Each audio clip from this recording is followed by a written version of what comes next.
गेल हँ एक छौकी लड़ि कऽ बुझलहुँ ने कैले पैसा मंगैया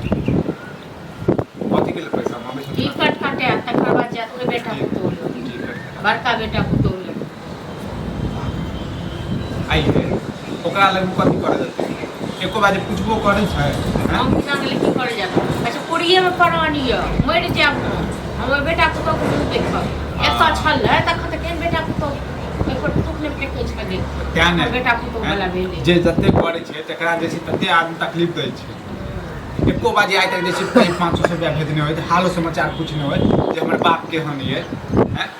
है ना बेटा सब मतलब अथी कऽ लेलखिन बेटा सब कोनो मतलब नहि छै बाप के लिए 6 महीना पहले से आल रहे सासुर चलि गेलै लेकिन एतऽ नहि एलै एको बाजी बाप के देखऽ नहि एलै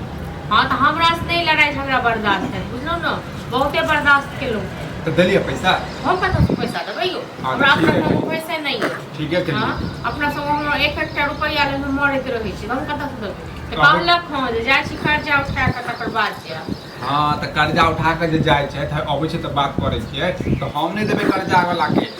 हाँ तो से कहि देबै बुझलो ना कहि देबै आमने सामने से पता नहीं की हो कर्जा देतै तऽ कटोलो के लोग सब कहि देबै जे भाई काल्हि हम नहि देबो हम कतऽ से देबै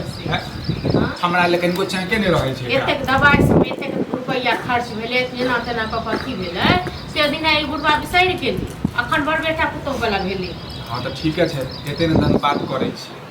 आ जब ई नाटक सब हैत रोज रोज तऽ हमरा कहै छी नैहर से लेल ना हमरा 2 महीना 3 महीना भेज दिअ हम रहब तऽ सुचैन से एतऽ हम एकदम से तंग आबि गेलहुँ यही हर बात पर नैहर कथी नैहर अबै छै तऽ समझाबै छियै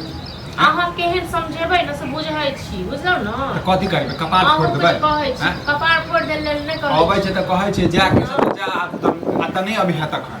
अहाँ झूठे कह नाटक कऽ रहल छी हाँ अहाँके सामने मतलब ओतेक हमरा संग लड़ाई करैत रहै छै गरियाबैत रहै छै तखन अहाँ एको बेर किछु कहते नहि